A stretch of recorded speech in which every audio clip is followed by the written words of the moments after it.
Во Владивостоке на спортивной набережной горожане и гости дальневосточной столицы встретили весну фестивалем «Рыбацкая масленица», которая стала в этом году особенной, так как на ней сплелись сразу два события – славянский праздник встречи весны и финал фестиваля «Корюшки». По словам организаторов, для гостей планируется приготовить 1000 блинов и 250 килограмм корюшки. Это огромная команда шеф-поваров, огромная команда творческих коллективов, которые сегодня делают такой замечательный праздник. Первый в России фестиваль «Рыбацкая масленица». То есть корюшка – это зимняя рыба, которая является одним из символов Приморского края зимой. Самая главная фишка, еще раз скажу, это именно жарка корюшки.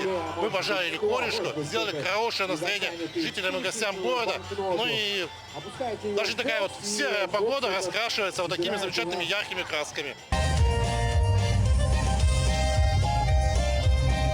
На фестивале гостям было предложено попробовать свежую корюшку, выловленную в окрестностях Владивостока, наваристую уху и ароматные блины. Также можно было поучаствовать в хороводе и залезть на столб за ценными призами. О своих впечатлениях рассказала гостья, переехавшая из Якутии в Приморский край. Ну, чтобы люди радовались и встреча весны. Проводы зимы, провожаем зиму и встречаем весну. Уссурийске живем. Приехали сегодня с детьми, с внуками. Очень довольные, очень довольные. Блины поели. Туристско-информационный центр Приморского края ежегодно проводит порядка 20 различных гастрономических фестивалей. Фестиваль минтая, камбалы, меда, клубники, молока и, конечно же, фестиваль корюшки, который проходит ежегодно в конце февраля. В этом году в жарке рыбы принимают участие 12 шеф-поваров из разных ресторанов Владивостока. У меня так каковой особой рецептуры нету.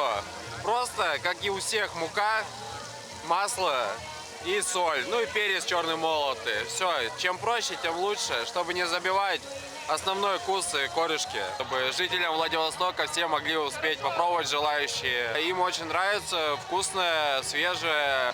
Ну и все, в принципе, так, никого грустного не вижу, значит, все довольны, все улыбаются, значит, всем все нравится мероприятие. Масленица во Владивостоке показала, как можно ярко и необычно отметить праздник встречи весны, соединив традиции и локальную идентичность города. Иннокентий Кычкин, Владивосток. Поздравляем с праздником!